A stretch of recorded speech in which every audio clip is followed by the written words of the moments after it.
30 জুলাই সোমবার রাত 8টায় খালেদ মহিউদ্দিন আছে রিটস্পিকে জানিয়ে দিচ্ছি শিরোনাম। উপদেষ্টার দাবি রামপালে ইউনেস্কোর আপত্তি নেই, সরকার মিথ্যা বলছে মন্তব্য আনু মোহাম্মদের।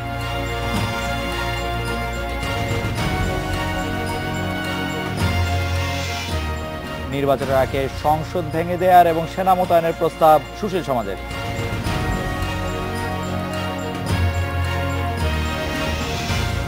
বন্যার ক্ষতি এখনো পুষিয়ে উঠতে পারেনি কৃষক, সহায়তা চালিয়ে যাওয়ার আশ্বাস।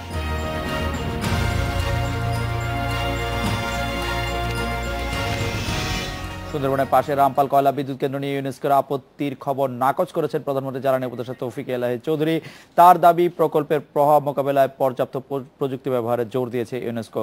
রামপালে বিদ্যুৎ কেন্দ্র নির্মাণে সরকারের অনড় অবস্থানও জানিয়েছেন উপদেষ্টা, তবে এর সমালোচনা করেছেন প্রকল্পের বিরোধিতাকারীরা।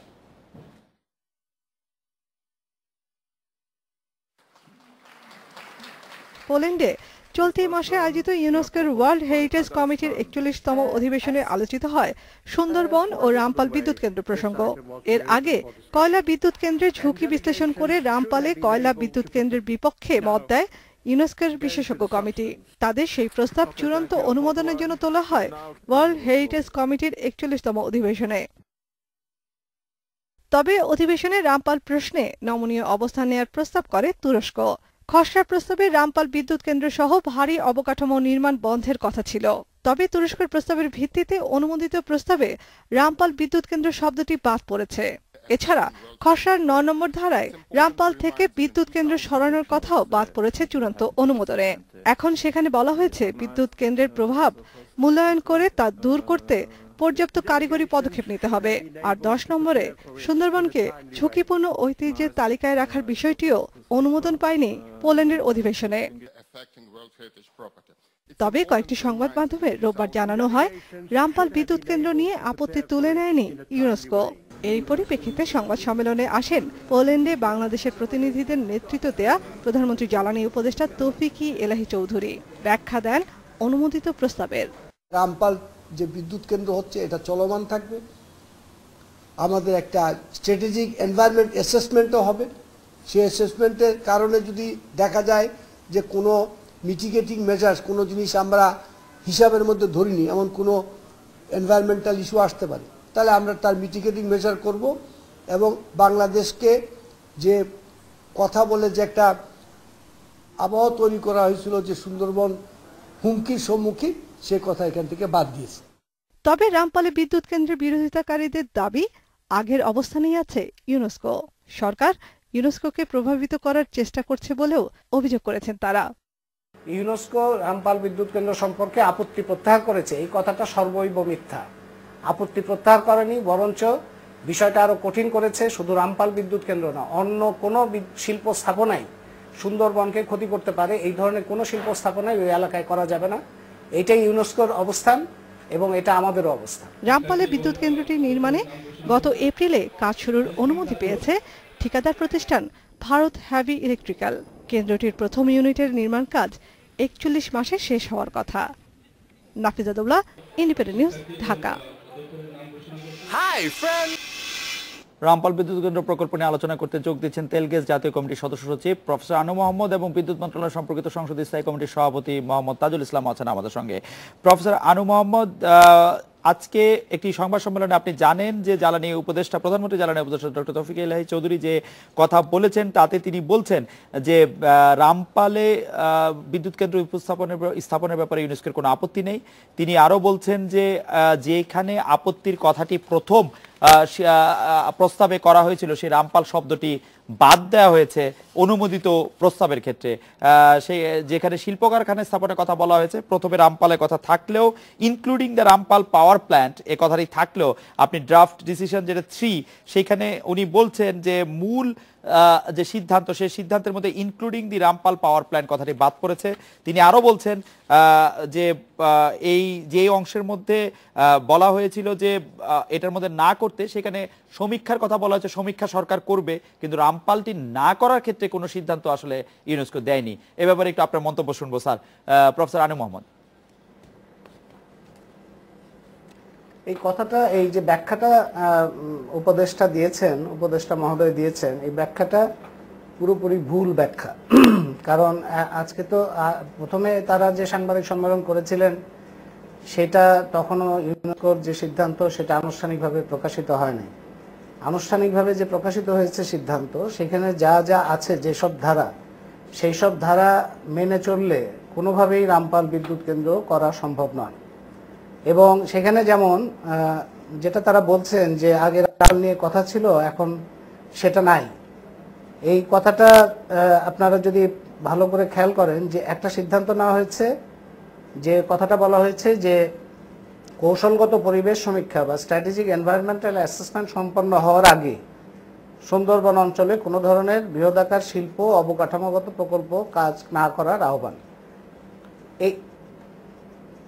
এই সিদ্ধান্তটি এই কথাটার অর্থটা দ্বারা যে large scale industrial and or infrastructure, Rampal বিদ্যুৎ কেন্দ্র একটা বড় আকারের বৃহদায়তন ইন্ডাস্ট্রিয়াল এবং ইনফ্রাস্ট্রাকচার ডেভেলপমেন্টের মধ্যেই পড়ে, এবং যে কোনো সংজ্ঞায় আমরা অবকাঠামো হিসেবেই বলি বিদ্যুৎ কেন্দ্রকে, সেভাবেই পড়ে। এখন রামপাল শব্দটা এখানে আগে যে ছিল বিদ্যুৎ কেন্দ্র স্থগিত করা, সেটা এখন নাই বলে যে সরকার দাবি করছে, সেটা কিন্তু আপনি যদি অন্য আরেকটি ধারা দেখেন তাহলে এটা ভুল প্রমাণিত হবে। কারণ অন্য একটি ধারায় বলা আছে যে it is recommended that the Rampal power plant project is cancel. এরকম একটি ধারা ছিল রিঅ্যাক্টিভ মিশন, যেটা ইউনেস্কো থেকে আগে এসেছিল। তো এইখানে কালকে প্রকাশিত সিদ্ধান্তে বলা হয়েছে যে also request the state party to make constant efforts to fully implement, কথাটা খেয়াল করবেন, fully implement all the other recommendations made by the 2016 reactive monitoring mission. এই রিঅ্যাক্টিভ মনিটরিং মিশনের সিদ্ধান্তগুলো কি ছিল, সুপারিশগুলো কি ছিল? সুপারিশ ছিল পরিষ্কারভাবে যে it is recommended that the Rampal power plant project is cancelled and relocated to a more suitable location where it would not impact negatively on the Sundarbans reserved forest and the property. তার মানে এই সিদ্ধান্তটা বাস্তবায়ন করাটা ইউনেস্কোর সর্বশেষ সিদ্ধান্তের মধ্যে অন্তর্ভুক্ত। তো সুতরাং এটা কোনোভাবেই বলা সম্ভব না যে ইউনেস্কো আপত্তি প্রত্যাহার করেছে, বরঞ্চ এটা আরো শক্তিশালী হয়েছে। অধ্যাপক আনু মোহাম্মদ, যেটি জ্বালানি উপদেষ্টা বলছেন সাংবাদিকদের বিভিন্ন প্রশ্নের জবাবে, এবং আজকে যে এই যে কৌশলগত পরিবেশগত প্রভাব সমীক্ষা, যেটাকে আমরা স্ট্রাকচারাল এনভায়রনমেন্টাল অ্যাসেসমেন্ট বা SEA বলছি, গভর্নমেন্ট বলছেন যে তারা এই সমীক্ষাটি করবেন এবং এই সমীক্ষাটি তাদের করতে বলা হয়েছে, যে এই সমীক্ষাটি করে তারা দেখবেন যে এই প্রকল্পের উপর তাদের কতটা প্রভাব রয়েছে। কিন্তু রামপাল বিদ্যুৎ কেন্দ্র করতে হবে না সেরকম কোনো কথা অনুমোদিত প্রস্তাবের কোথাও নেই। তো সরকার বা ইউনেস্কো কি মানে ইউনেস্কোকে ভুল উদ্ধৃত করছে কিনা, মিথ্যা বলছে কিনা, বা উপদেষ্টা মিথ্যা বলছেন কিনা? না, সরকার ভুল ব্যাখ্যা করছে। এখানে হয় ভুল ব্যাখ্যা করছেন, অথবা যদি জেনে শুনে করে থাকেন তাহলে সেটা মিথ্যাচার হচ্ছে। আপনি মনে করছেন যে ভুল ব্যাখ্যা করছে বা মিথ্যাচার করা হচ্ছে? প্রফেসর আনু মোহাম্মদ স্যার, আমাদেরকে একটু সময় দিবেন, আমরা একটু সংসদীয় স্থায়ী কমিটির যে সভাপতি আছেন জনাব তাজুল ইসলামের কাছে আপনার বক্তব্য উনি শুনেছেন, আপনার মন্তব্য একটু শুনতে চাই যে সরকার জেনে শুনে মিথ্যাচার করছেন অথবা ভুল বোঝাচ্ছেন, যেহেতু আগে থেকে নিশ্চিত করা ছিল যে রামপালে বিদ্যুৎ কেন্দ্রটি হবেই, সেই জন্য সরকার মিথ্যা বলছেন। জনাব তাজুল ইসলাম। আপনাকে ধন্যবাদ, কিন্তু আমি এটা একেবারেই মনে করি না। আমি আনু মোহাম্মদ সাহেবের বক্তব্য শুনেছি, ওনাকে উত্থাপিত প্রশ্ন শুনেছি, দুটার মধ্যেই আমার মনে উত্তরটা নিহিত আছে। এখানে পরিষ্কার করে আপনি আমাদের মাননীয় উপদেষ্টা তৌফিক এলাহি সাহেবের বক্তব্যেরও সংবাদ সম্মেলনে যে বক্তব্য সেটা উদ্ধৃত করেছেন। সব তিনটা বক্তব্যকে আমরা যদি একীভূত করে যদি সেখানে দেখতে চাই, তাহলে পরিষ্কারভাবে আনু মোহাম্মদ সাহেবও স্বীকার করেছেন, আগের বক্তব্যে স্পষ্ট করে বলা ছিল ইনক্লুডিং রামপাল, কিন্তু এখন আর রামপালের ওই সব ইনক্লুডিং শব্দটা এখানে নেই। আচ্ছা, এরপরে দিয়ে সেখানে স্ট্র্যাটেজিক্যাল এনভায়রনমেন্ট অ্যাসেসমেন্টের কথা বলা হয়েছে। তৌফিক এলাহি সাহেব এখানে স্পষ্ট করে বলেছেন আমরা এনভায়রনমেন্টাল স্ট্র্যাটেজিক্যাল এনভায়রনমেন্টাল অ্যাসেসমেন্ট যদি কোনো রকম। জনাব তাজুল ইসলাম, আপনি কোন বিবেচনায় এটি বলছেন যে রামপাল আসলে বৃহত্তাকার শিল্প অবকাঠামো নয়, মানে বৃহদাকার শিল্প অবকাঠামো যদি রামপাল না হয়, মানে আমি যদি ধরে নেই ইনক্লুডিং রামপাল শব্দটা নাই, কিন্তু বৃহদাকার শিল্প অবকাঠামো কথাটা তো স্পষ্ট আছে, তো সেটি মানে রামপালকে কেন বৃহদাকার শিল্প অবকাঠামো থেকে বাদ করা যাচ্ছে, মানে কিসের ভিত্তিতে? জনাব তাজুল ইসলাম। না, আসলে প্রথম থেকে যে বিতর্কটা ছিল সেটা ছিল রামপালকে নিয়ে।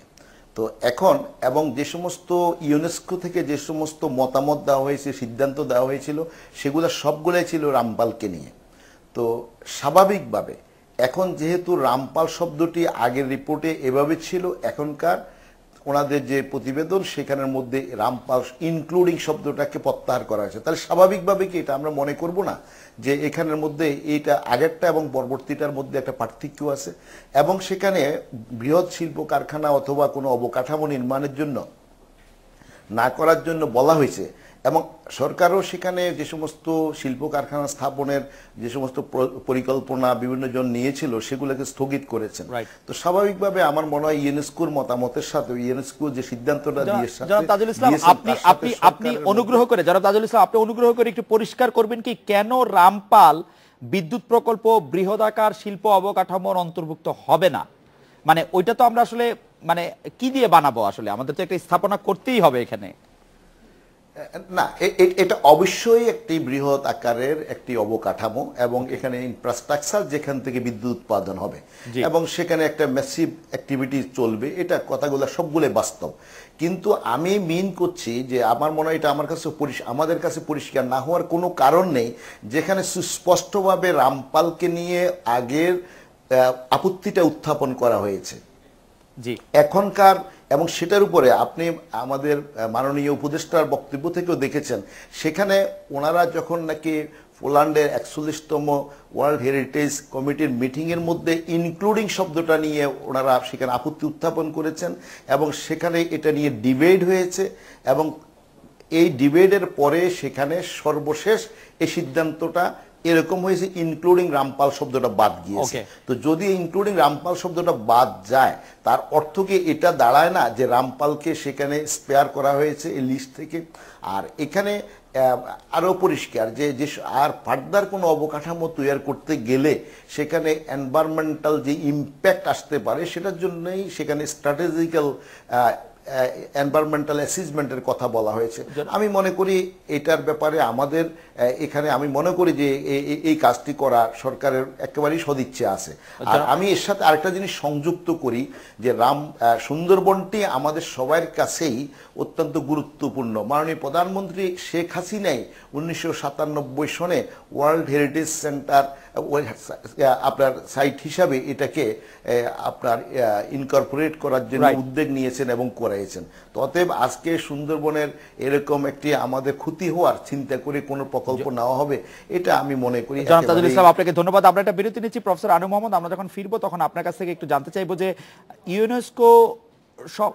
ইউনেস্কো সম্মেলন থেকে ফিরে যখন পররাষ্ট্র মন্ত্রণালয় 7 জুলাই একটি বিজ্ঞপ্তি দিল, তারই পরিপ্রেক্ষিতে যখন একটি সংবাদ সম্মেলন করে তৌফিক ইলাহি বললেন ওই সময়কার সংবাদ সম্মেলনে যে ইউনেস্কো আপত্তি তুলে নিয়েছে, তখন আপনি বলেছিলেন যে ইউনেস্কো আসলে প্রভাবিত হয়ে সরকার থেকে প্রভাবিত হয়ে সিদ্ধান্ত নিয়েছে, এবং ইউনেস্কোর সরকারের প্রভাবিত হওয়ার কারণ হিসেবে অনেকে ব্যাখ্যা করেছিলেন যে ইউনেস্কোতে অনেক ভারতীয় স্বার্থ রয়েছে।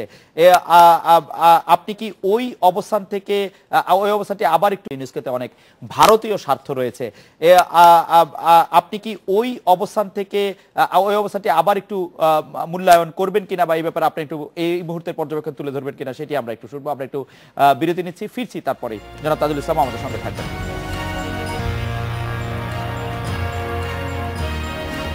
প্রফেসর আনু মোহাম্মদ, ইউনেস্কোর প্রস্তাবের গুরুত্ব এবং ইউনেস্কো প্রভাবিত করার সম্পর্কে আপনার এই মুহূর্তের পর্যবেক্ষণ একটু জানতে চাইছিলাম স্যার। তাজুল ইসলাম সাহেব যে কথাগুলো বললেন তার পরিপ্রেক্ষিতে আমি আবারও বলতে চাই যে এখানে একটা ধারার মধ্যে পরিষ্কারভাবে বলা আছে যে রাষ্ট্র নিশ্চিত করবে যাতে স্ট্র্যাটেজিক এনভায়রনমেন্টাল অ্যাসেসমেন্ট হওয়ার আগে কোনো ধরনের বৃহৎ শিল্প বা অবকাঠামোগত কোনো স্থাপনা তৈরি না হয়। সুতরাং আমাদের বক্তব্য হচ্ছে যে এর মধ্যেই রামপাল বিদ্যুৎ কেন্দ্র পড়ে। আর তিনি যেটা বলছেন যে রামপাল বিদ্যুৎ কেন্দ্রের কথাটা আগে ছিল এখন নাই, সেটা ঠিক, কিন্তু সেই কথাটা এই রামপাল বিষয়ক তাদের আগে যতগুলো ধারা এবং যতগুলো বক্তব্য ছিল, যতগুলো সুপারিশ ছিল, সবগুলো একটা ধারার মধ্যে এখন সংক্ষিপ্ত আকারে উপস্থিত করা হয়েছে। সেটা হচ্ছে যে 2016 সালে ইউনেস্কোর রিঅ্যাক্টিভ মনিটরিং মিশনের যেসব সুপারিশ ছিল সেই সকল সুপারিশ বাস্তবায়ন করতে হবে। তার মানে সেই সুপারিশগুলোর মধ্যেই কিন্তু ছিল যে রামপাল বিদ্যুৎ কেন্দ্র কেন সুন্দরবনের জন্য ক্ষতিকর এবং কেন সেটা অবশ্যই সেখান থেকে সরাতে হবে। এবং এখানে পরিষ্কারভাবে ছিল যে রামপাল বিদ্যুৎ কেন্দ্র বাতিল করতে হবে এবং অথবা অন্য জায়গায় সরাতে হবে। আচ্ছা, সুতরাং এটা এত বেশি স্পষ্টভাবে এখানে আছে যে এটা নিয়ে আর কোনো বিতর্ক বা অন্য কোনো ব্যাখ্যার সুযোগ নাই। এখন আপনি যেটা প্রশ্ন করেছিলেন যে ইউনেস্কো প্রভাবিত প্রথমবার যখন উপদেষ্টা মহোদয় এই সাংবাদিক সম্মেলন করেন তখন আমাদের প্রতিক্রিয়া বিষয়ে ব্যাখ্যা জানতে চেয়েছিলেন। তখন আমরা প্রতিক্রিয়া যেটা দিয়েছিলাম সেটা হচ্ছে যে যদি পররাষ্ট্র মন্ত্রণালয় কিংবা সরকারের ব্যাখ্যা সঠিক হয় তাহলে ইউনেস্কো আন্তর্জাতিক প্রতিষ্ঠান হিসেবে তার উপর যে দায় দায়িত্ব সেই দায় দায়িত্ব থেকে সরে যাচ্ছে বলে আমরা ধরে নেব এবং সরকার দ্বারা কোম্পানি দ্বারা প্রভাবিত হয়ে তারা সুন্দরবন বিরোধী একটা অবস্থান নিচ্ছে। সুতরাং সেটা ছিল সরকারের ব্যাখ্যার উপরে আমাদের প্রতিক্রিয়া। সেই সময় তাদের সুনির্দিষ্ট সিদ্ধান্ত তারা প্রকাশ করে নাই, এখন সিদ্ধান্ত প্রকাশিত হয়েছে, সুতরাং বিষয়টা পরিষ্কারভাবে আমরা জানতে পারি। প্রফেসর আনু মোহাম্মদ, আপনাকে অনেক ধন্যবাদ। জনাব তাজুল ইসলাম, আপনি প্রফেসর আনু মোহাম্মদের বক্তব্যের প্রেক্ষিতে আপনি না, এখন এখানে এই বিষয়টা তো একেবারেই পরিষ্কার যে ইউনেস্কো 2016 সালে তাদের যে মতামত ছিল তার থেকে আজকের মতামতের মধ্যে ভিন্নতা আছে। এখন এটা নিয়ে আমরা বিভিন্নভাবে বিতর্ক সৃষ্টি করার চেষ্টা করতেই পারি, কিন্তু আমার মনে হয় বিতর্ক করার মতন এখানে একবার স্পষ্ট করে বলা এখানে আমাদের বুঝার কোনো কারণ নেই। যে আগে বলা হয়েছিল ইনক্লুডিং রামপাল, এখন যে রামপাল এই শব্দটা এখানে আর নাই। তো অতএব এটা নিয়ে আমরা আর প্রভাবিত হওয়ার, এখন একটা কথা বলি, আমরা যখনই দুর্ভাগ্যজনকভাবে যখনই বাংলাদেশের কোনো রকম সার্বিক উন্নয়ন অথবা একটা দীর্ঘমেয়াদী লক্ষ্য নিয়ে কাজ করতে গিয়ে কোনো প্রকল্প হাতে নেওয়া হয়, তখনই সেই সমস্ত প্রকল্প নিয়ে বিভিন্ন ধরনের কথাবার্তা বলে তার সাথে কোনো না কোনোভাবে ভারতকে সংযুক্ত করার একটা প্রবণতা এই দেশে আছে। তবে আমি মনে করি আনু মোহাম্মদ সাহেবকে আমি ধন্যবাদ জানাই অথবা ওনাদের সংগঠনকে, ওনারা বিভিন্ন সময় বিভিন্ন ধরনের হয়তোবা আমার দৃষ্টিতে এবং আমার কাছে যে সমস্ত তথ্য প্রমাণ আছে সেগুলো আলোকে আমরা এটাই বলবো যে অনেক অতিরঞ্জিত ওনাদের অনেক তথ্য ওনারা বাড়াইয়ে বলার পরিপ্রেক্ষিতে বিভ্রান্তি জনগণের সৃষ্টি হলো। সরকারের জন্য এখানে সুবিধা হয় এইটা যে সরকার তার আরো ত্রুটি বিচ্যুতিগুলা আরো কোথায় কোনো রকম আরো কারেক্টিভ মেজার নেওয়া যায় কিনা সে ব্যাপারে সরকার সেখানের মধ্যে দায়িত্ব পালন করার সুযোগ পায়। আপনাকে অনেক ধন্যবাদ। প্রফেসর আনু মোহাম্মদ, আপনাকে ধন্যবাদ। এর স্পিকে একটি বিরতি নিচ্ছি।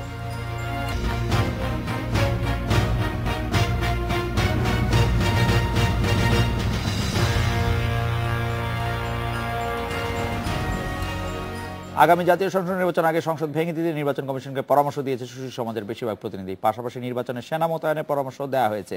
নির্বাচন কমিশনের সংলাপে তারা এই পরামর্শ দেন। এছাড়া সংসদ নির্বাচনে না ভোট চালু এবং প্রচারণায় ধর্মের ব্যবহার নিষিদ্ধ করার প্রস্তাব দিয়েছেন তারা। 2019 সালে একাদশ জাতীয় সংসদ নির্বাচন সামনে রেখে সংলাপ শুরু করেছে নির্বাচন কমিশন। প্রথম দিনে আমন্ত্রণ জানানো হয় সুশীল সমাজের প্রতিনিধিদের। সংলাপ শেষে প্রধান নির্বাচন কমিশনার বলেন এখনই সংলাপ নিয়ে কোনো প্রতিক্রিয়া জানাচ্ছেন না তারা, তবে সংলাপ থেকে আসা প্রস্তাবগুলি নিয়ে সরকারের সঙ্গে আলোচনার প্রয়োজন হলে তা করা হবে।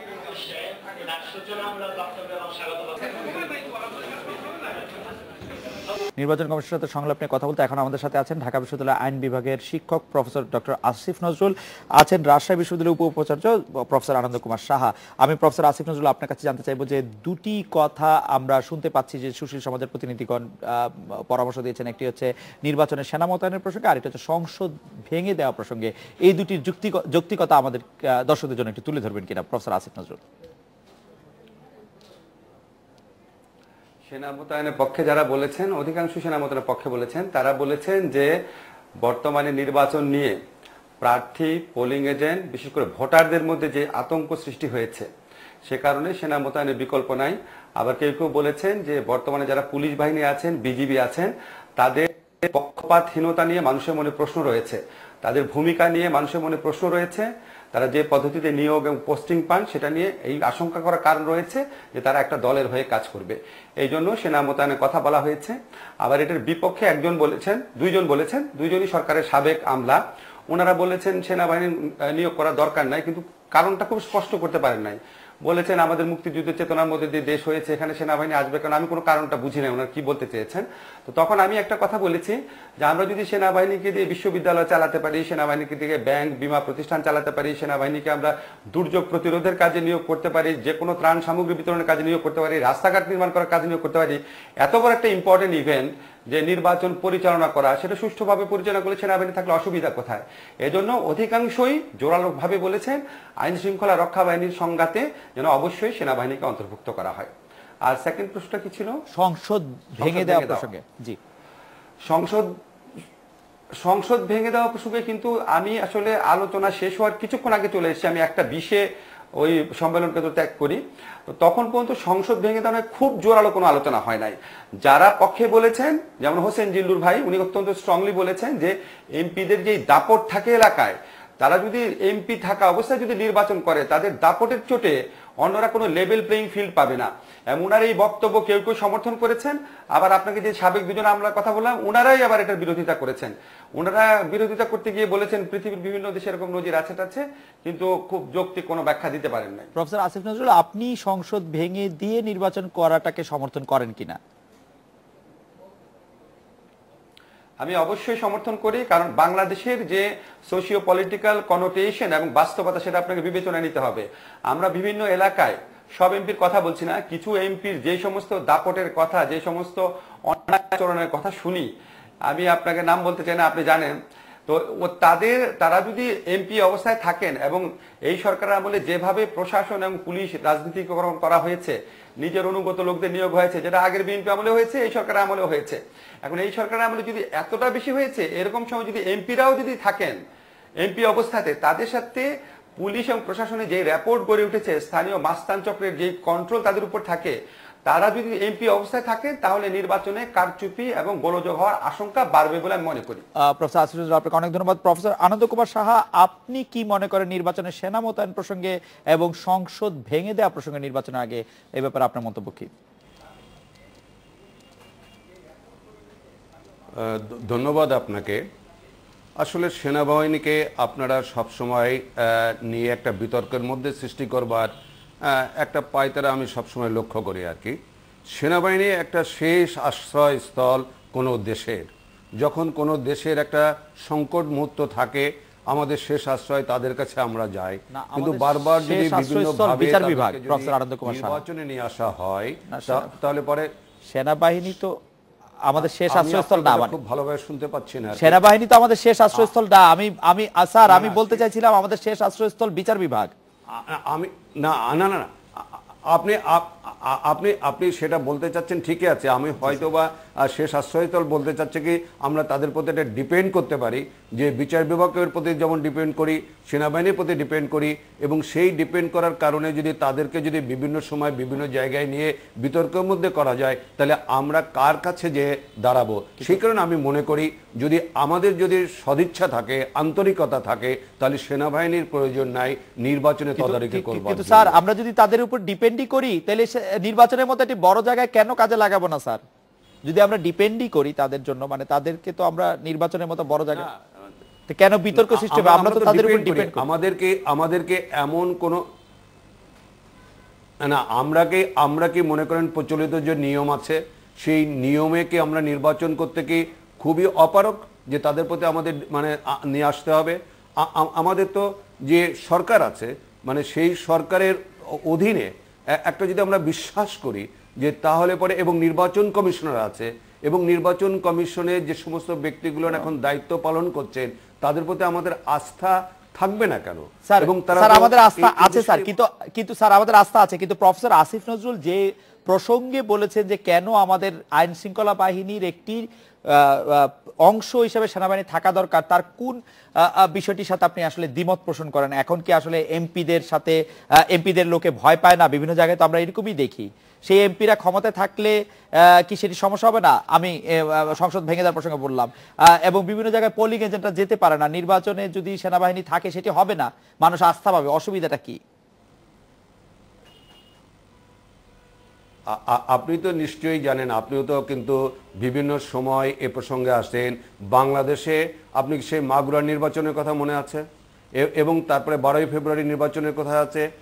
তারপরেও আপনি বলবেন জননেত্রী শেখ হাসিনার নেতৃত্বে যে নির্বাচনটা হয়েছে আপনি কোন জায়গায় বলতে পারবেন যে খুব একটা অসুবিধা হয়েছে? স্যার, তা উপজেলা আমরা মনে করি উপজেলা যে- নির্বাচনের যে দ্বিতীয় ফেজগুলিতে যেভাবে বলতে পারবো স্যার, আমরা উপজেলা নির্বাচনের তৃতীয় এবং চতুর্থ নির্বাচনগুলি খুবই খারাপ নির্বাচন হয়েছে সেটি বলতে পারবো স্যার, এটা আওয়ামী লীগের লোকেরাও বলেছেন। না না, আপনাকে বলি, আপনি যদি মনে করেন সিটি কর্পোরেশনের 4টি সিটি কর্পোরেশন নির্বাচন হয়েছিল, আওয়ামী লীগ ক্ষমতায় থাকাকালীন সময় সেটা হয়েছিল, এবং সেই সিটি কর্পোরেশনের নির্বাচনে যদি সরকার যদি মনে করতো আমি 4টে সিটি কর্পোরেশন নির্বাচনে তাদের পক্ষে মেয়রগুলিকে বের করে নিয়ে আসবো, তারা কি পারতেন না? কিন্তু তাদের প্রতি তারা তো সেই 4টি নির্বাচনে 4টি জায়গায় তো। সুতরাং আপনি মনে করছেন যে এই সরকার আমলে নির্বাচন ভালো হচ্ছে, সেজন্য এই সরকার আমলে আসলে সেনাবাহিনীর কোনো প্রয়োজন নাই, কিন্তু স্যার আপনি এইটা মনে করেন কিনা যে সেনাবাহিনী থাকলে স্যার নির্বাচন খারাপ হবে? না, সেনাবাহিনী আমি সেটা মনে করি না যে সেনাবাহিনী থাকলে যে নির্বাচন খারাপ হবে, আমি তা মনে করি না। আমি মনে করছি যে কোনো সময় যে কোনো মুহূর্তে সেনাবাহিনীকে আনার আমাদের এই প্রবণতা রহিত করতে হবে, তাদেরকে একটা জায়গায় রাখতে হবে, বিতর্কের ঊর্ধ্বে রাখতে হবে, যাতে করে একটা দুঃসময়ে তারা আমাদেরকে সাহায্য করতে পারে। আপনি মনে করছেন নির্বাচনে সেনাবাহিনীকে আনলে একটি বিতর্ক সৃষ্টি হতে পারে? প্রফেসর আসিফ নজরুল, আমরা কি 20 সেকেন্ড আপনার কাছে একটু শুনতে পারবো যে আসলে এই নির্বাচনে আনা বা এই সিভিলিয়ান দায়িত্ব পালন করাটা কি আসলে তাদেরকে নিয়ে বিতর্কই সৃষ্টি হবে কিনা? প্রফেসর আসিফ নজরুল।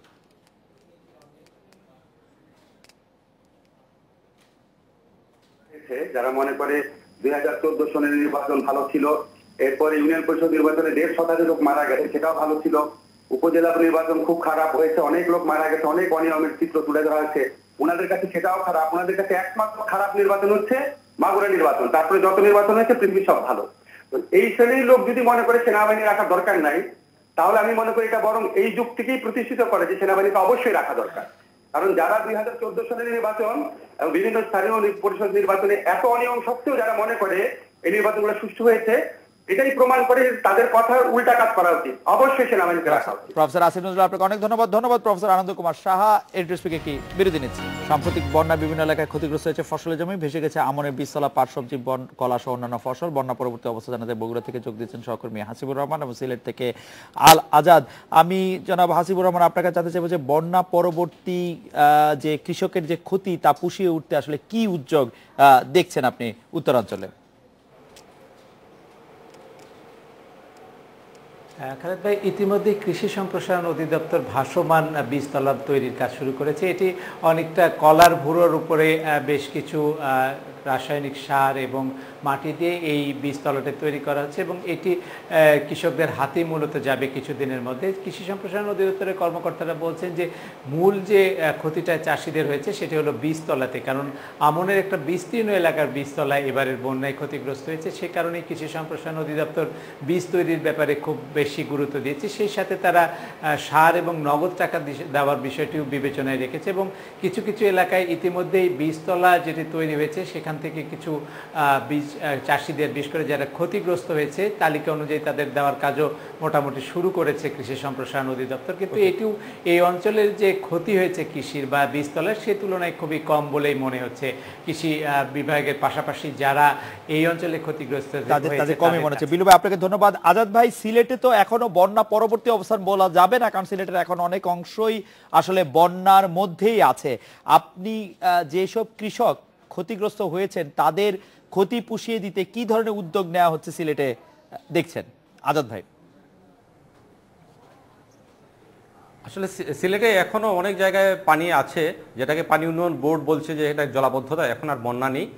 এর ফলে তো ফসলের তো ক্ষতি হয়েছেই, সবচেয়ে বেশি ক্ষতি হচ্ছে এখন যে বাড়িঘরগুলো নরম হয়ে যাচ্ছে, এগুলো পড়ে যাওয়ার একটা আশঙ্কা আছে। আর কৃষকদের যে ক্ষতি হয়েছে সেই ক্ষতি পুষিয়ে নেওয়ার জন্য কৃষি সম্প্রসারণ নানা ধরনের পদক্ষেপ নিয়েছে। তারা বীজতলা তৈরি করছে এবং আমন দিয়ে যাতে এই আউশের এবং এর আগে বুড়োরও কিন্তু ক্ষতি হয়েছে সিলেটে, এই ক্ষতি পুষিয়ে ওঠার জন্য তারা কৃষকদেরকে সব ধরনের সহায়তা দিচ্ছে বলে আমাদেরকে জানিয়েছে। বীজতলা তৈরি হচ্ছে, কৃষকদেরকে অন্যান্য সুযোগ সুবিধা দেওয়া হচ্ছে, আর্থিকভাবেও আপনি নিশ্চয়ই লক্ষ্য রাখবেন যে কোথায় কৃষকরা কোন সুযোগ সুবিধাটা আসলে এই মুহূর্তে সবচেয়ে বেশি ডিমান্ড করেন। আজাদ ভাই আপনাকে ধন্যবাদ, বিলু ভাই আপনাকেও ধন্যবাদ। এই ছিল আজকের এডিটর স্পিকার।